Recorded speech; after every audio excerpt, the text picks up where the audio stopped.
आज मैं ऐसे मूवी के बारे में एक्सप्लेन करूंगा जिसमें लिटिल रेड राइडिंग हुड नाम की लड़की, जिसका माइंड डिटेक्टिव से भी तेज होती है, उसके सफर के दौरान एक घटना घट जाती है। अब वह घटना क्या है, यह जानने के लिए वीडियो में लास्ट तक बने रहिए। मूवी की शुरुआत में देखते हैं लिटिल रेड राइडिंग हुड को, जो अपने दिल में उम्मीद लेकर एडवेंचर पर निकली होती है। वह काफी समझदार भी है। राइडिंग हुड बहुत ही आकर्षक जंगल से गुजर रही होती है, लेकिन आकर्षक के साथ कांटे भी बहुत होते हैं। राइडिंग हुड जा रही होती है, तभी उसके सामने एक जादूगरनी आ जाती है। राइडिंग हुड नहीं डरती और उसे इग्नोर करते हुए जाने लगती है। जादूगरनी फिर उसे रोक लेती है और उसके पुराने जूते के बदले जादू से नए जूते बदलने की बात कहती है और उसके पुराने जूतों को नए जूतों में बना देती है। लेकिन यहाँ देखते हैं उसके जूते नए नहीं बल्कि जूते पर कीचड़ आ जाती है, जिससे राइडिंग हुड गुस्सा हो जाती है और अपने जूतों को पानी में साफ कर रही होती है। जादूगरनी फिर कहती है, वैसे मैं बहुत तरह के जादू कर सकती हूँ, लेकिन जूते वाले जादू में मैं कमजोर हूँ। राइडिंग हुड कहती है, तो ऐसा जादू क्यों किया जो नहीं आता। फिर देखते हैं उसके जूते पानी में बह जाते हैं। जादूगरनी हंसने लगती है। राइडिंग हुड फिर नंगे पांव जाती है। कुछ दूर चलने पर देखती है उसके जूते को एक लड़की पहनी होती है। हुड उसके पास जाती है और अपने जूता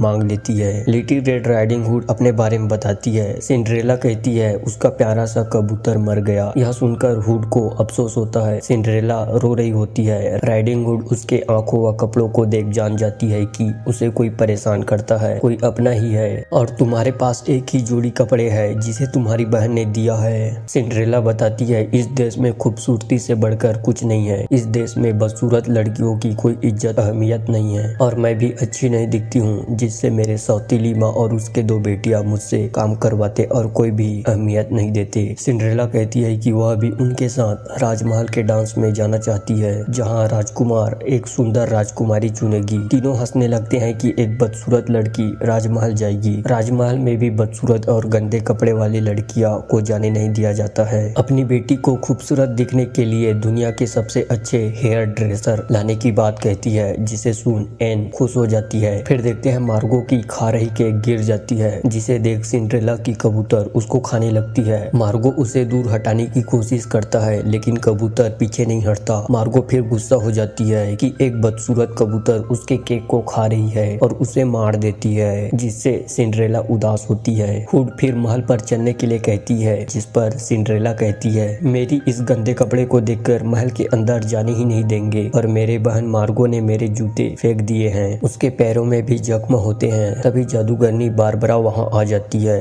उनसे पूछती है कि मैं तुम्हारी कोई मदद कर सकती हूँ। हुड हैरान हो जाती है कि वह अब तक वही है। बारबरा उसके ड्रेस चेंज करने की बात कहती है। हुड कहती है, वो तुम्हारे बस की बात नहीं है। बारबरा कहती है, मेरे जादू पर शक मत करो छुटकी, ये वाला जादू अच्छे से आता है, और अपने जादू से उसके ड्रेस बदल देती है। जहाँ देखते हैं सिंड्रेला बहुत ही खूबसूरत दिख रही होती है, जिसे देख हुड भी ड्रेस बदलने के लिए बोलती है कि वह भी डांस में जा रही है। बारबरा उसको भी बदल देती है, लेकिन उसके जूते गंदे होते हैं। हुड कहती है, हम इस तरह से डांस में नहीं जा सकते। सिंड्रेला के पास तो जूते भी नहीं थे। तभी एक और जादूगरनी आ जाती है। वह कहती है, मैं जूते को एक सुंदर ग्लास वाले सैंडल में बदल सकती हूँ, पर बिना जूते के नहीं बना सकती। हुड फिर बारबरा से रिक्वेस्ट करती है कि अपनी जूती सिंड्रेला को दे दे। बारबरा मना करती है। हुड जीत करती है, जिससे बारबरा सिंड्रेला को दे देती है। वह फिर जूते को ग्लास वाले सैंडल में बना देती है और उन्हें बताती है कि मेरा यह जादू सिर्फ 24 घंटों तक रहेगा। ये सैंडल सिर्फ उनकी पैरों में फिट होगी, जो इसे सबसे पहले पहना था। उनके अलावा कोई भी नहीं पहन सकती, और बारबरा का जादू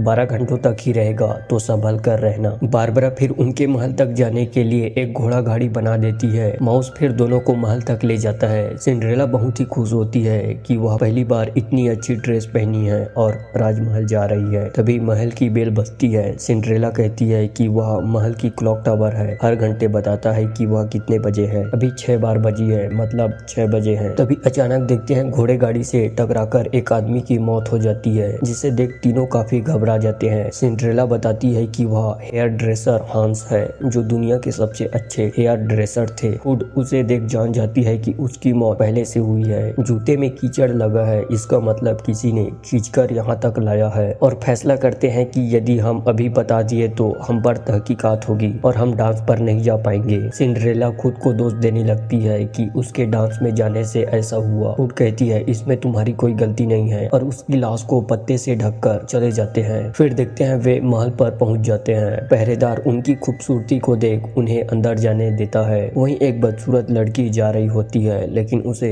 भगा देते हैं। सभी डांस कर रहे होते हैं। अपनी माँ और बहन को देख सिंड्रेला छुपने लगती है लेकिन उसकी दूसरी बेटी मार्गो वहाँ नहीं होती। हुड कहती है वो तुम्हें नहीं पहचान पाएंगे, तुम बहुत अलग दिख रही हो। राजकुमार फिर डांस के लिए सिंड्रेला को चुन लेती है और उसके साथ डांस करने लगता है। तभी सैनिक महाराज को बताते हैं कि उनके हेयर ड्रेसर हांस की लाश मिली है जिसे पत्ते में छिपाया गया था। उसके माथे में घोड़े की खुर का निशान है, मतलब किसी घोड़े गाड़ी ने उसे टक्कर मारी है, मतलब उनका कातिल हमारे बीच में है। राजा फिर जश्न में आने वाले सभी के घोड़ा गाड़ी चेक करने का आदेश देता है। जिसने भी किया है उसे कठोर से कठोर सजा दिया जाएगा। जिसे सुन सिंड्रेला और हुड घबरा जाती है। माउस फिर बताता है जो वहीं होता है कि मैंने घोड़ा गाड़ी से खून साफ कर दिया और ये करते हुए मुझे किसी ने नहीं देखा। दोनों फिर रिलैक्स हो जाते हैं कि खतरा टल गया। सेनापति फिर बताता है कि किसी भी घोड़ा गाड़ी में खून की छींटे नहीं मिले। डॉक्टर ने हांस की बॉडी चेक की और बताया कि उसकी मौत पहले से हो चुकी थी। उसके घर से तलाशी लेने पर लड़कियों के कटे हुए बाल मिले। फिर उसमें जिसके भी बाल थे सभी से पूछताछ करते हैं। तभी हुड बोलती है। राजा पूछता है तुम कौन हो? वह जवाब देती है मैं लिटिल रेड राइडिंग हुड हूँ, एक मुसाफिर हूँ महाराज। इन सभी बालों में एक चीज कॉमन है, सभी के बालों में रिबन बंधे हुए हैं, मतलब उनके सजने के बाद काटा गया है। राजकुमार फिर कहता है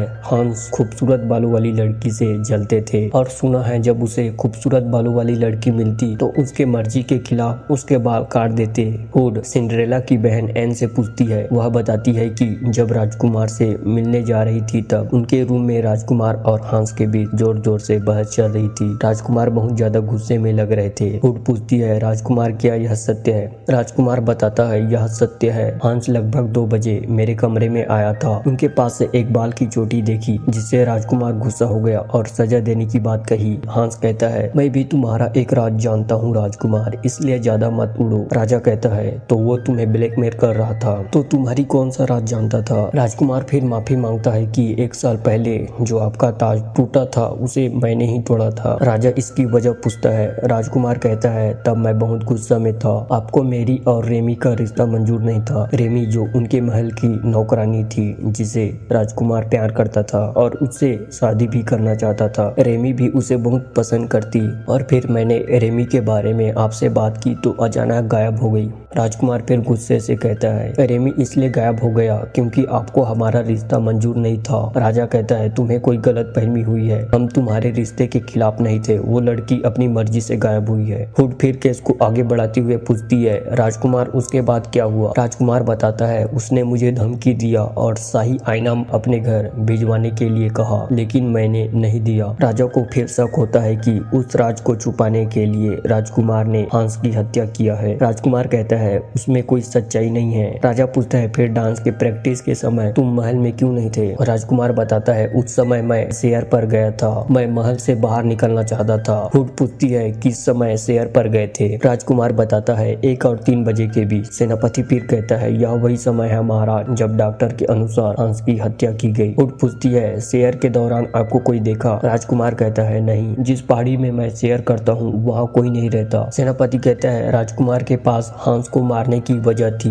मगर कोई भी गवाह नहीं है, सारे सबूत उसके खिलाफ होने से राजा बंदी बनाने के लिए कहता है। राजकुमार कहता है कि वह खूनी नहीं है। राजा उसकी बात नहीं सुनता और उसे अपने साथ ले जाते हैं। हुड फिर देखती है उस जगह पर कांटा होता है। उसी वक्त एक लड़की आ जाती है। वह बताती है कि राजकुमार ने किसी का कत्ल नहीं किया। सेना उसे बाहर निकालने लगते हैं। हुड उसे रोक लेती है, उससे पूछती है तुम ये कैसे जानती हो? लड़की बताती है राजकुमार 1 से 3 बजे के बीच खूबसूरत नजारे वाले पहाड़ी में बैठे थे। राजा पूछता है तुम्हें कैसे पता? वह बताती है जिस गुफा में मैं रहती हूँ वहाँ से देखी थी। वह उस वक्त लाल कोट और सफेद पैंट पहने थे। उसी वक्त एम की माँ कहती है महाराज जरा सोचिए ये लड़की कितनी गंदी और बदसूरत है, इस तरह की लड़कियों पर भरोसा नहीं करना चाहिए। हुड कहती है उसकी बातों को गलत माना जा रहा है क्योंकि वो एक बदसूरत है। महाराज कहता है शायद ये पैसों की लालच के लिए बोल रही है। हुड पूछती है राजकुमार के लिए खास शर्ट आज के लिए सिलवाया गया था? राजा कहता है हाँ यह सत्य है। हुड फिर उस कांटे को दिखाती है जो राजकुमार के पास से गिरा था और बताती है कि इस तरह के कांटे खूबसूरत नजारे वाले पहाड़ी के रास्ते में हैं। यदि राजकुमार ने वो कपड़े पहली बार पहने थे तो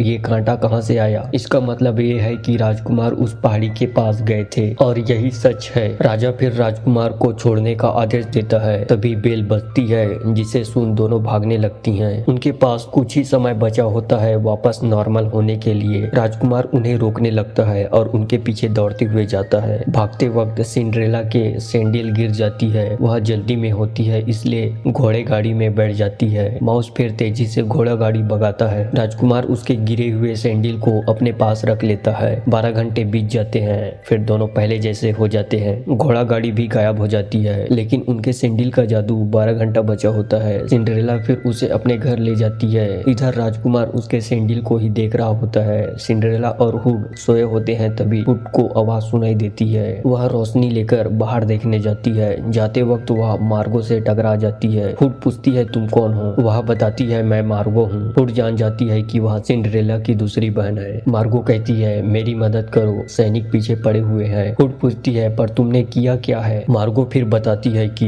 हेयर ड्रेसर हांस का खून उसी ने किया है। हांस ने मेरे लिए चिट्ठी भेजी, उसमें लिखा था वो डांस के लिए मेरा बाल काटना चाहता था। मुझे 4 बजे अपना घर बुलाया था। जब पहुंची तो किसी ने मुझ पर पीछे से हमला किया और मैं बेहोश हो गई। होश आने के बाद मैंने देखा हांस मर चुके थे और मेरे हाथ में पत्थर थी। इसका मतलब ये है कि मैंने ही उसे मारा है और रोने लगती है। हुड पूछती है उसके बाद क्या हुआ, क्या किया तुमने? मार्गो कहती है मैंने हांस की लाश को दूर ले जाकर सड़क किनारे छुपकर घोड़ा गाड़ी के आने का इंतजार किया ताकि लोगों को लगे कि उसकी मौत घोड़े गाड़ी के टकराने से हुआ है। तभी गार्ड वहां पहुंच जाते हैं। हुड कहती है यही है हांस का हत्यारा, इसे ले जाओ। सैनिक उसे अपने साथ बंदी बनाकर ले जाते हैं। फिर हुड देखती है उसके पास से सैंडल का टुकड़ा गिरा होता है। सेनापति हुड को धन्यवाद कहता है कि उसने हत्यारे को पकड़ ही लिया। हुड कहती है वो कत्ल उसने नहीं किया, उसका स्वभाव अच्छी नहीं थी इसलिए उसे सबक सिखाना चाहती थी। हुड और सेनापति फिर हांस के घर जाते हैं। फर्श में खून के छींटे होते हैं। हुड उसे देखकर जान जाती है कि वह लगभग 1 साल पुराना है। हुड अपनी दिमाग दौड़ाने लगती है और उस टूटे हुए सैंडल के टुकड़े को देखती है और सेनापति को मदद करने के लिए कहती है। सेनापति मान जाता है। फिर देखते हैं सिंड्रेला कपड़े सुखा रही होती है। तभी राजकुमार और गार्ड वहां पहुंचते हैं। वह कांच के सैंडल वाली लड़की को ढूंढ रही है, जिसे सुन सिंड्रेला खुश हो जाती है। सेनापति कहता है और कमाल की बात यह है ये सैंडल उसके पैर में ही आती है जिसका है। राजकुमार फिर उसे पहनने के लिए बोलता है। सिंड्रेला उसे पहनकर दिखाती है, उसके पैर में फिट हो जाती है। सिंड्रेला खुश हो जाती है कि राजकुमार उसे राजकुमारी बनाएगी, लेकिन राजकुमार उसे गिरफ्तार करने के लिए कहता है। सिंड्रेला पूछती है मगर क्यों? तभी हुड वहां पहुंचती है। कहती है मिस्टर हांस का कत्ल हुआ है और उसका कातिल तुम हो। सिंड्रेला कहती है ये तुम क्या बोल रही हो? हुड कहती है जब मैं तुमसे पहली बार मिली मुझे कुछ अजीब लगा और इसलिए तुम्हारे साथ डांस पर गई। सिंड्रेला कहती है मुझ पर इल्जाम क्यों लगा रही हो? मेरे पास मिस्टर हांस को मारने की कोई भी वजह नहीं है। हुड कहती है इसकी वजह है कि तुम खूबसूरत हो। मिस्टर हांस तुम्हारे असली खूबसूरती के बारे में जानते थे और उनके मन में तुम्हारे बाल को काटने की इच्छा हुई। हेयर ड्रेसर ने तुम्हारी तारीफ की, लेकिन सच्चाई कुछ और भी थी। मिस्टर हांस जबरदस्ती तुम्हारी बाल काटने लगे होंगे और तुमने पीछे से हमला करके मार दिया और फिर इसका इल्जाम अपने बेवकूफ बहन मार्गो पर लगाने की कोशिश की। उसे मिस्टर हांस की तरफ से चिट्ठी लिखकर बुलाया और जब पहुंची तब उस पर पीछे से हमला करके बेहोश कर दिया। पर तुमसे एक गलती हो गई, मार्गो ठीक से बेहोश नहीं हुई थी, तुम्हारे पास पत्थर भी नहीं थे। फिर अपना सैंडल का इस्तेमाल किया जिससे सैंडल की हील टूट गई और ये मार्गो के ड्रेस पर थी। सिंड्रेला कहती है ये तुम्हारी कल्पना है और अपने पास रखी सैंडल दिखाती है जो सही सलामत होते हैं। हुड कहती है ये वाला टुकड़ा इन सैंडल का नहीं है। जब तुम मुझसे पहली बार मिली तो जूते नहीं पहने थे, इसलिए नहीं कि मार्गो ने फेंक दिए थे, बल्कि मार्गो को मारने के बाद सैंडल टूट गया था और उसे दफनाना चाहती थी। वापस उस जगह पर गई तो कबूतर को दफनाई जगह में सैंडल थी, कबूतर नहीं। दूसरे वाले जूते जब मैं तुम्हारे साथ थी और पहली वाली मार्गो को मारने से पहले, उसके बाद तुमने दफना दिया। हुड फिर दोनों जादूगरनी को बुलाती है। जादूगरनी टेटला बताती है कि मैंने इसके जूतों को कांच के सैंडल में बदल दी थी। सिंड्रेला कहती है जब मैं हुड के साथ थी तब तुमने मुझे कुछ नहीं कहा, दूसरी बार मिलती तो तुम मुझे पहचान लेती। फिर बारबरा कहती है तुम दोनों मेरे जादू से बहुत अलग दिख रहे थे, इसलिए टेटला तुमको बिल्कुल पहचान नहीं पाई। सिंड्रेला रोने लगती है। 24 घंटे होने के बाद जूते रिश्ते नॉर्मल हो जाते हैं। सिंड्रेला फिर अपनी गलती कबूल करती है। गार्ड उसे फिर अपने साथ ले जाते हैं। केस सुलझाने के लिए राजकुमार हुड को धन्यवाद कहता है। हुड फिर उसके प्रेमी के बारे में पूछता है जिसे वह अब भी प्यार करती है। राजकुमार कहता है इसका मेरे पास कोई जवाब नहीं है कि वह अब कहाँ चली गई।